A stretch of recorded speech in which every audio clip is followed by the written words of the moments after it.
Bismillahirrahmanirrahim. Assalamu alaikum and hello to everyone. So welcome to my channel and this is the fourth lecture of the series Organometallic Chemistry या Compounds।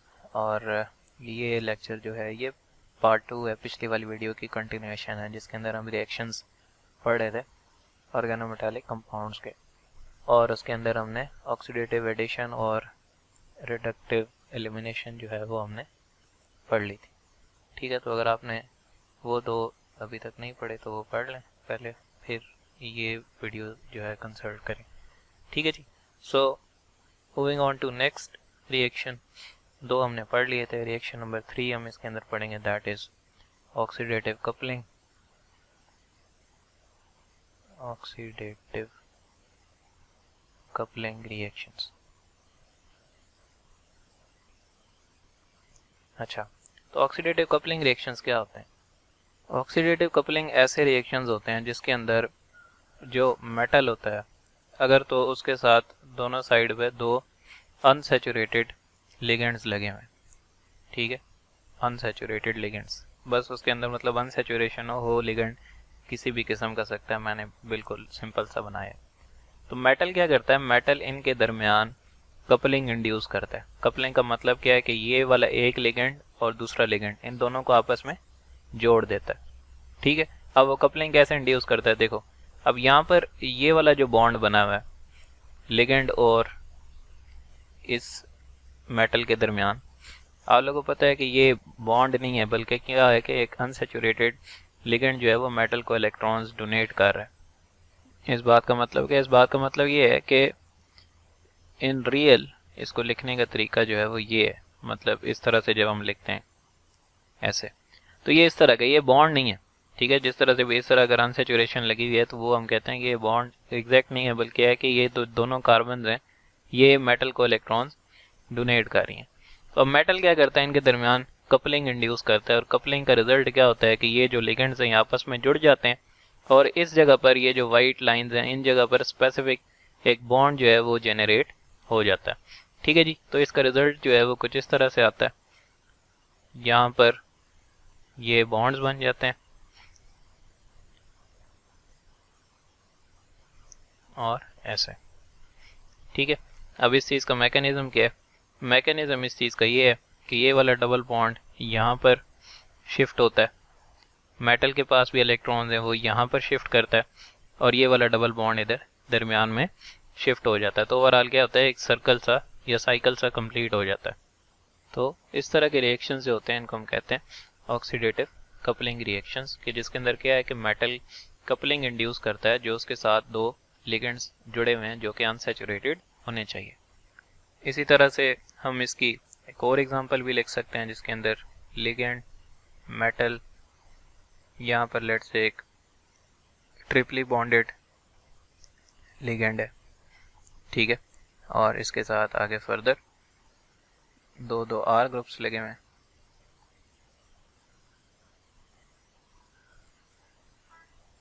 ठीक है, तो इसका result क्या होगा? इसका result ये होगा कुछ लिगेंड मेटल, यहाँ पर ये बॉन्ड्स हो जाएंगे, एक बॉन्ड एक कम हो जाएगा क्योंकि वो शिफ्ट हुआ होगा, और यहाँ पर इनके दरमियान बॉन्ड बन जाएगा, और आर ग्रुप्स जो हैं वो अपनी जगह पर रहेंगे। ठीक है, और इसका मैकेनिज्म बिल्कुल आप ऊपर वाले की तरह लिख सकते हैं कि ये वाला ट्रिपल बॉन्ड यहाँ पर शिफ्ट होगा, मेटल के इलेक्ट्रॉन्स यहाँ पर शिफ्ट होंगे, और ये वाला बॉन्ड यहाँ पर शिफ्ट होगा, तो फिर से एक साइकिल जो है वो बन जाएगा। ठीक है जी, तो ये रिएक्शन बस इतना ही है। और इसके लिए अब आप क्या पॉइंट्स लिख सकते हैं? सबसे पहली बात आप कहेंगे कि मेटल जो है वो इंड्यूस कर रहा है coupling, metal induce coupling between two unsaturated ligands. ठीक है, उसके बाद क्या हो रहा है कि मेटल और कार्बन के बॉन्ड जनरेट हो रहे हैं, ये आप सेकंड पॉइंट लिख सकते हैं। थर्ड पॉइंट आप क्या लिखेंगे कि लिगेंड और लिगेंड का भी आपस में बॉन्ड जनरेट हो रहा है। और फोर्थ, जो बहुत इंपॉर्टेंट पॉइंट है, वो क्या होगा कि यहाँ पर अब मेटल की ऑक्सीडेशन स्टेट जो है वो 0 है इस लिगेंड के हिसाब से, क्योंकि ये न्यूट्रल लिगेंड्स हैं, और यहाँ पर एक पूरा बॉन्ड बन गया। अब आपको पता है कि एक मेटल का बॉन्ड जब ऐसे बना हुआ है, लेट से एक अनसैचुरेटेड लिगेंड के साथ और मेटल का एक सिग्मा बॉन्ड बना हुआ है किसी कार्बन के साथ, तो यहाँ पर मेटल की ऑक्सीडेशन स्टेट 0 है और यहाँ पर मेटल की ऑक्सीडेशन स्टेट ये ऐसे टूटेगा, इधर माइनस चार्ज आएगा, ठीक है, अल्काइल ग्रुप होगा। तो यहाँ पे मेटल के ऊपर एक प्लस चार्ज आएगा जब उसके साथ एक आर ग्रुप जुड़ा होगा। तो यहाँ पर 2 आर ग्रुप्स हैं, ठीक है। तो दोनों साइड से मेटल की जो ऑक्सीडेशन स्टेट है वो 2 यूनिट्स क्या कर जाएगी, इंक्रीज कर जाएगी, ठीक है। तो ये इंपॉर्टेंट पॉइंट है इसके अंदर कि ऑक्सीडेटिव कपलिंग के अंदर मेटल की जो ऑक्सीडेशन स्टेट है वो 2 यूनिट्स इंक्रीज कर जाती है। और एक बात जो हम इसमें कह सकते हैं वो हम क्या कह सकते हैं कि यहाँ पर देखो जब अनसैचुरेटेड लिगेंड इसको इलेक्ट्रॉन्स डोनेट कर रहा था, तो यहाँ पर 2 इलेक्ट्रॉन्स यहाँ से आ रहे थे एक लिगेंड से और 2 इलेक्ट्रॉन्स यहाँ से आ रहे थे दूसरे लिगेंड से। लेकिन अगर हम सिग्मा बॉन्ड की बात करें तो वहाँ पर जो इलेक्ट्रॉन काउंट है वो अब एक एक कम हो जाता है। मतलब यहाँ पर एक बॉन्ड जो है एक कार्बन की साइड से और दूसरी साइड से सिग्मा बॉन्ड में हम काउंट करते हैं, ठीक है। तो हम कहते हैं कि ओवरऑल जो इलेक्ट्रॉन काउंट है वो क्या है, वो भी 2 क्या कर रहा है, वो 2 डिक्रीज कर रहा है, ठीक है। तो 2 इलेक्ट्रॉन काउंट जो है वो डिक्रीज कर गया 2 यूनिट्स और जो ऑक्सीडेशन स्टेट है वो इंक्रीज कर गई है 2 units. So this is all about oxidative coupling. Next type of जो रिएक्शन है अपने पास वो है second type of reaction, that is migratory insertion. Migratory insertion,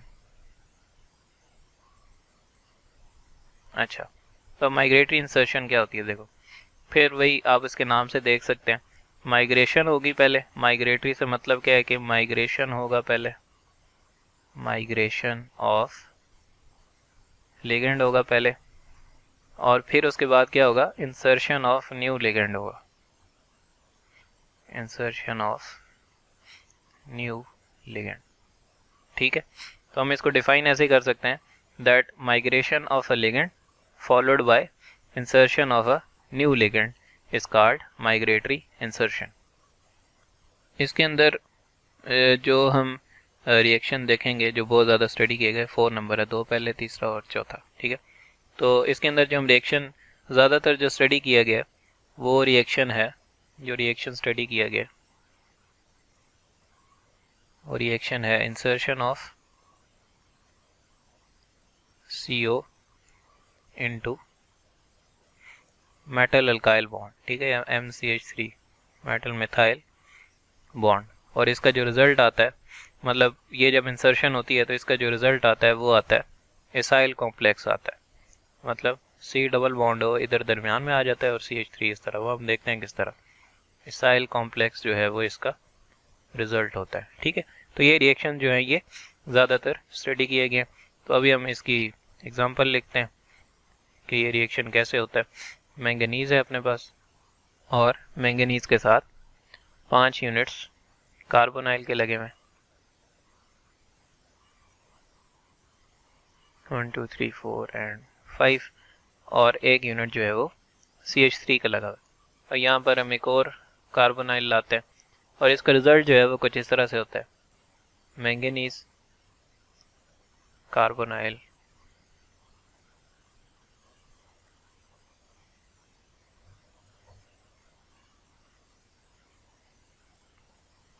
C double bond हो CH3, ठीक है।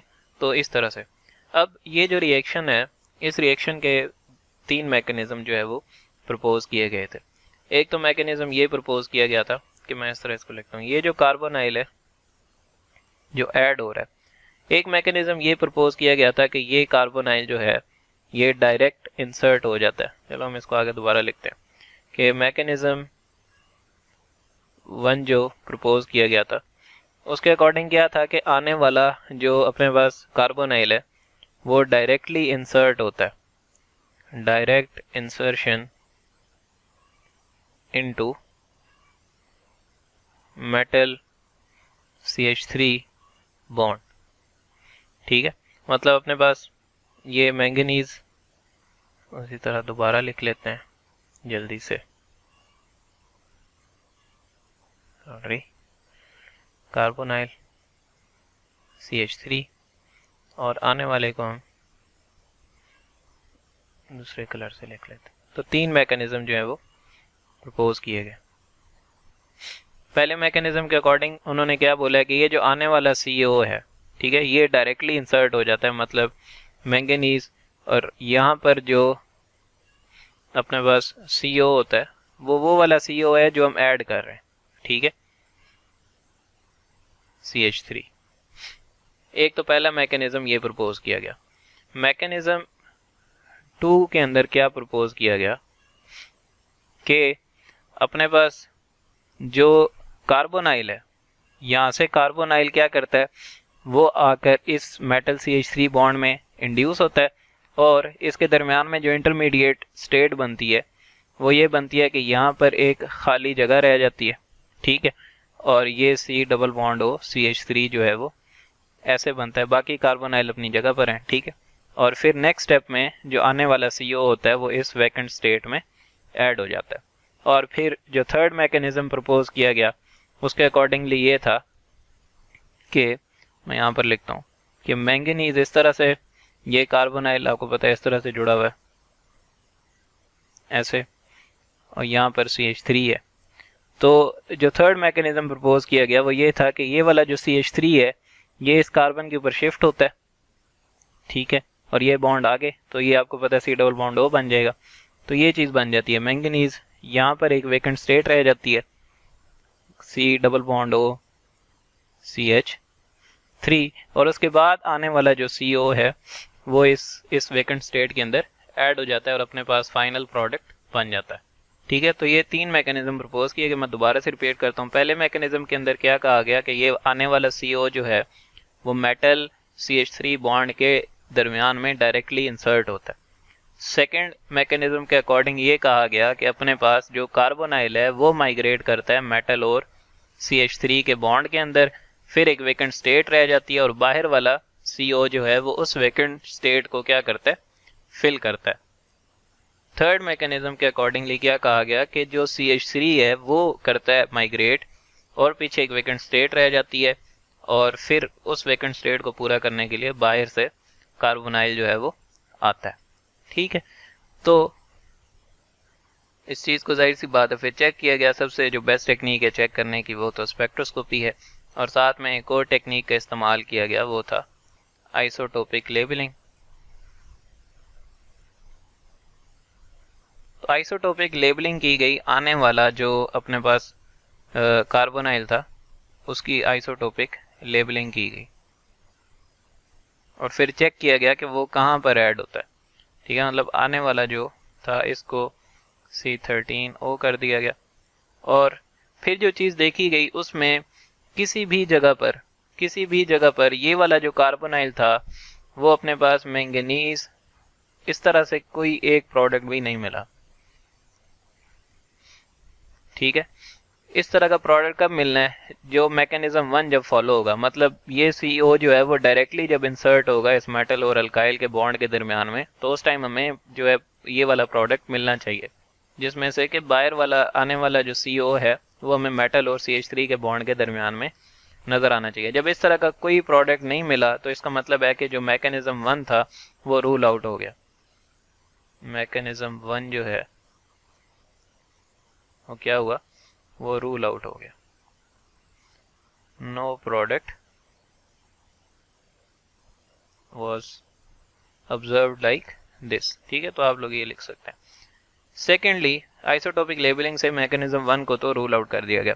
उसके बाद फिर IR स्टडीज़ की गई, उसके अकॉर्डिंगली वाइब्रेशनल फ्रीक्वेंसीज को चेक किया गया, और वाइब्रेशनल फ्रीक्वेंसीज ने फिर ये शो किया कि अपने पास जो मैकेनिज्म 2 है वो भी मतलब वाइब्रेशनल फ्रीक्वेंसीज ने फिर जो अपने पास था मैकेनिज्म 2 उसको रूल आउट किया और मैकेनिज्म 3 को करेक्ट बताया, जिसके अकॉर्डिंगली क्या था कि CH3 जो है वो माइग्रेट करता था, CH3 migration was found correct, ठीक है। तो IR स्टडीज हम लिख सकते हैं, IR स्टडीज रूल्ड आउट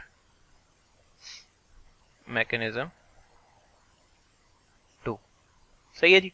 तो इस तरह से हम कहते हैं कि CH3 फिर उन्होंने जो है ना मैकेनिज्म 3 को क्या बोला कि मैकेनिज्म 3 जो है वो क्या था, करेक्ट आइसोटोपिक लेवलिंग ने मैकेनिज्म 1 को रूल आउट किया और आईआर स्टडीज ने मैकेनिज्म 2 को रूल आउट किया और थर्ड मैकेनिज्म को करेक्ट बताया। ठीक है, so that's all about the fourth type of reaction जो कि हमने अभी पढ़ा है, माइग्रेटरी इंसर्शन।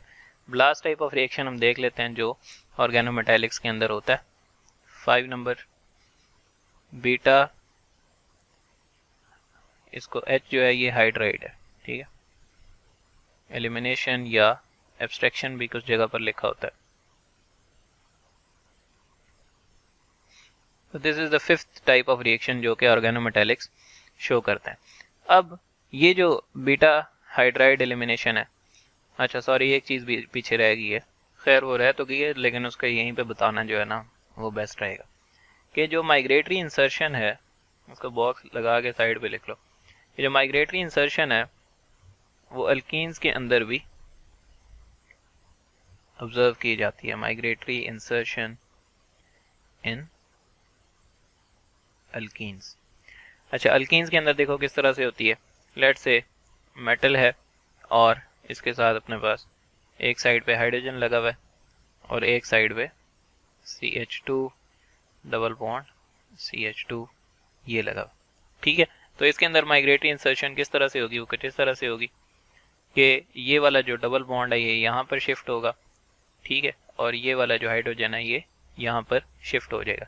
तो आपको रिजल्ट क्या मिलेगा कि ये वाला बॉन्ड यहाँ से ख़त्म हो जाएगा और इस कार्बन का, ये वाली जो कार्बन है इसका और मेटल का एक फिक्स बॉन्ड बन जाएगा। तो इसका रिजल्ट क्या आएगा, LNMCH2CH3, ठीक है। तो ये भी क्या है, एक टाइप ऑफ माइग्रेटरी इंसर्शन है। तो अभी मैंने ये क्यों कहा कि ये यहाँ पे बताना बेस्ट था, क्योंकि ये रिएक्शन हम इस तरह से लेकर आए हैं ना कि हाइड्रोजन को यहाँ पे इस तरह किया है माइग्रेट और वो बॉन्ड ऐसे शिफ्ट हुआ है। अगर हम इसका बिल्कुल उल्टा करते हैं, बिल्कुल उल्टा अगर करते हैं तो वो बीटा हाइड्राइड एलिमिनेशन होता है या बीटा हाइड्रोजन एब्स्ट्रैक्शन जिसको हम कहते हैं। मतलब किस तरह, ये अपने पास प्रोडक्ट बना है CH2 और यहाँ पर CH3 है, उसको हम इस तरह लिखते हैं CH2 एंड H, ठीक है। तो अब ये उधर किस तरह से शिफ्ट हुआ था, यहाँ से हाइड्रोजन उस कार्बन के ऊपर गया था, तो अब क्या होगा कि यहाँ से हाइड्रोजन जो है वो मेटल के ऊपर आएगा और ये वाला बॉन्ड अपने पास यहाँ पर वापस शिफ्ट हो जाएगा। तो कार्बन और इस हाइड्रोजन का बॉन्ड खत्म हो जाएगा और यहाँ पर डबल बॉन्ड आ जाएगा जो कि वापस इसको एक लिगेंड के तौर पर बिहेव करवा देगा, ठीक है। तो ये वापस अपने पास बन जाएगा CH2 और मेटल जो है हाइड्रोजन के साथ जुड़ जाएगा, ठीक है। तो इसको हम कहते हैं बीटा हाइड्राइड एब्स्ट्रैक्शन या बीटा हाइड्रोजन एलिमिनेशन। इसके लिए ज़रूरी है अपने पास कार्बन के ऊपर बीटा हाइड्रोजन का होना ज़रूरी है। तो हम इसको कहेंगे कैसे कि beta hydride elimination is the reverse of insertion of alkyne, ठीक है। तो ये माइग्रेटरी इंसर्शन ऑफ अल्कीन जो है इसका बिल्कुल रिवर्स है। It involves the transfer of beta hydride from alkyl group, alkyl से बीटा हाइड्राइड ट्रांसफ़र हो रहा है टू मेटल, मेटल के ऊपर ट्रांसफ़र हो रहा है, and the conversion of sigma alkyl, और ये जो सिग्मा अल्काइल बॉन्ड था उसको हमने अनसैचुरेटेड अल्कीन के अंदर जो है in the form of ligand हमने क्या कर दिया, उसको चेंज कर दिया। तो इसको हम कहते हैं बीटा हाइड्राइड एलिमिनेशन या एब्स्ट्रैक्शन। अच्छा, अब ये जो रिएक्शन है ना बीटा हाइड्राइड एलिमिनेशन, इसका एक बहुत ही मेन यूज़ है लैब के अंदर। जब हम किसी भी कॉम्प्लेक्स को सिंथेसाइज करते हैं और वो कॉम्प्लेक्स जो होता है, अगर वो कॉम्प्लेक्स है मेटल अल्काइल कॉम्प्लेक्स है, ठीक है, मेटल अल्काइल कॉम्प्लेक्स है, तो ये जो बीटा हाइड्राइड एलिमिनेशन होती है ना ये स्पॉन्टेनियस होती है, ठीक है। इसके अंदर हमें कोई एनर्जी का यूज़ नहीं चाहिए, इंटरनली वो हो रही है, माइग्रेशन हो रही है, ठीक है। तो अगर तुम मेटल अल्काइल कॉम्प्लेक्स आप सिंथेसाइज कर रहे हो, कॉम्प्लेक्स आप सिंथेसाइज कर रहे हो कि लैब के अंदर, और उसके अंदर कैपेबिलिटी है कि वो बीटा हाइड्रोजन एलिमिनेशन या बीटा हाइड्राइड एलिमिनेशन वो शो करता है, ठीक है। If it has the capability of the ability of showing beta hydride elimination, it will not stay in its original form, ठीक है, क्योंकि वो रिएक्शन हो जाना है और इस तरह से वो क्या हो जाएगा, डिकम्पोज हो जाएगा। ठीक है, तो इस तरह से ये जो इस तरह के जो मेटल अल्काइल कॉम्प्लेक्सेस होते हैं जो कि फिर अगर सिंथेसिस के बाद बीटा हाइड्राइड एलिमिनेशन शो करते हैं तो उनको फिर हम सिंथेसाइज करके किसी और तरह से आइसोलेट करने की कोशिश करते हैं ताकि वो रिएक्शन ना शो करें। तो हम क्या कह सकते हैं कि जो बीटा हाइड्राइड एलिमिनेशन है वो एक तरह से स्टेबिलिटी क्राइटेरिया है मेटल अल्काइल कॉम्प्लेक्सेस का, कि उनको इस तरह के जो रिएक्शंस हैं वो नहीं शो करने चाहिए। अगर वो इस तरह के रिएक्शन शो करेंगे तो वो क्या होगा, वो डिकम्पोज हो जाएंगे। ठीक है जी, तो ये चीज़ जो है हमने ध्यान में रखनी है। जैसे अब लेट से हम कोई भी कॉम्प्लेक्स, जैसे फॉर एग्जांपल हमने ये कॉम्प्लेक्स सिंथेसाइज किया, यहाँ पर अपने पास Cp लगा हुआ है और यहाँ पर CH2 एंड H, और यहाँ पर ये चीज़ लगी हुई है ट्राई मेथाइल फॉस्फीन लगी हुई है। तो अब इसके अंदर क्या होगा, इसके अंदर ये माइग्रेट कर जाएगा हाइड्रोजन इधर, ठीक है, और ये बॉन्ड इधर। तो इसका रिजल्ट क्या आएगा अपने पास, देखो RH वो हाइड्रोजन ऐसे इसके साथ जुड़ जाएगा, ये ट्राई मेथाइल फॉस्फीन अपनी जगह पे, Cp भी अपनी जगह पर, और यहाँ पर क्या हो जाएगा, ये CH2 इस तरह से जुड़ जाएगा। ठीक है, तो ये क्या है, ये अपने पास जो है ना अब डिकम्पोजिशन हो गया। लेट से आपको टास्क मिला है कि आपने ये वाला मेटल अल्काइल कॉम्प्लेक्स सिंथेसाइज करना है और उसके अंदर कैपेबिलिटी है बीटा हाइड्राइड एलिमिनेशन की, तो वो क्या करेगा, वो डिकम्पोज हो जाएगा इस फॉर्म में। ठीक है, इस फॉर्म में डिकम्पोज हो जाएगा। तो फिर आप जाहिर सी बात है उस प्रॉब्लम को टैकल करने की कोशिश करेंगे, जो कि हमारा यहाँ पर डिस्कशन का टॉपिक नहीं है। ठीक है, तो हमने सिर्फ ये देखा है कि बीटा हाइड्राइड एलिमिनेशन का एक यूज़ होता है, और वो यूज़ क्या है कि हम उस तरह से चेक कर सकते हैं कि बनने वाला मेटल अल्काइल जो है वो स्टेबल है या नहीं है। लास्ट पे अब हम बात देखेंगे कि ऐसे कौन से सिस्टम हैं जिनके अंदर even in the presence of beta hydrogen कौन से ऐसे केसेस हैं जो बीटा हाइड्राइड एलिमिनेशन नहीं शो करेंगे। Beta hydride elimination cases in which beta hydride elimination is not shown even in the presence of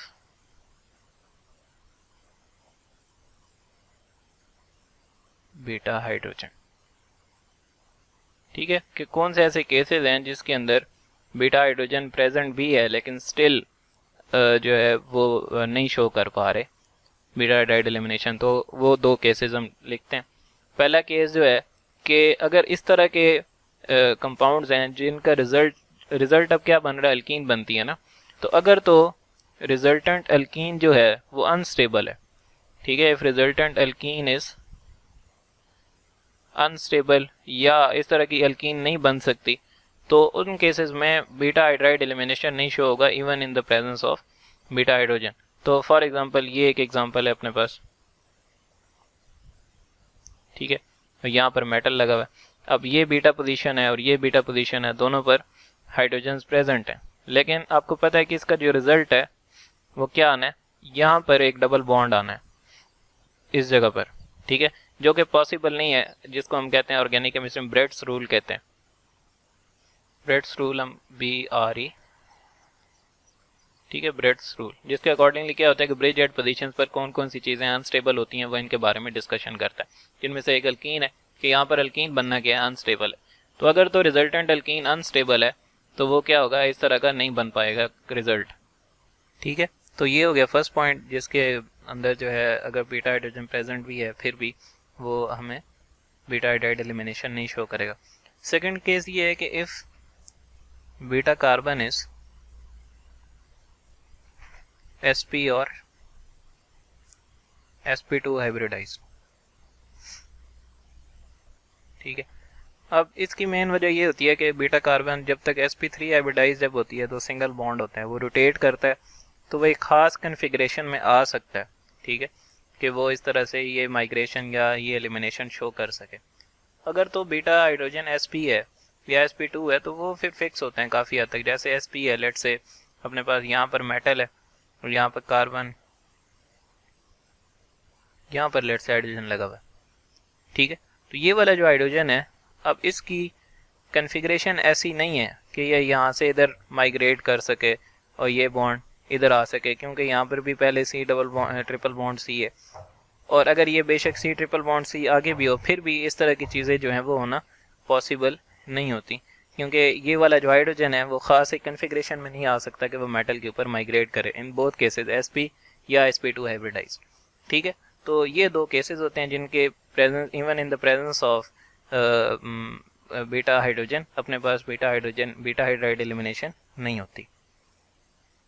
ठीक है, तो यहाँ पर ये टॉपिक ख़त्म होता है जो कि हमने टाइप ऑफ रिएक्शंस पढ़े। सबसे पहले हमने ऑक्सीडेटिव एडिशन पढ़ा,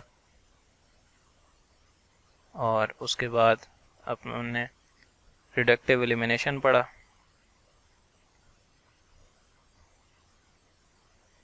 रिडक्टिव एलिमिनेशन के बाद ऑक्सीडेटिव कपलिंग, और ऑक्सीडेटिव कपलिंग के बाद हमने पढ़ा माइग्रेटरी इंसर्शन,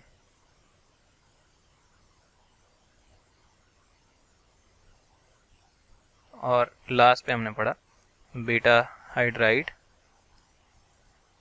एलिमिनेशन या abstraction.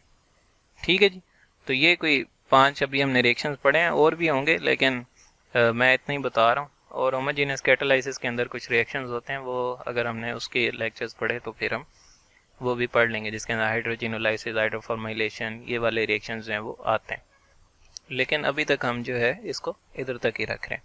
So that's all from this video. Next lecture के अंदर हम फर्दर टॉपिक्स जो है वो स्टार्ट करेंगे। So thank you very much for watching. Allah हाफिज़ एंड गुड बाय।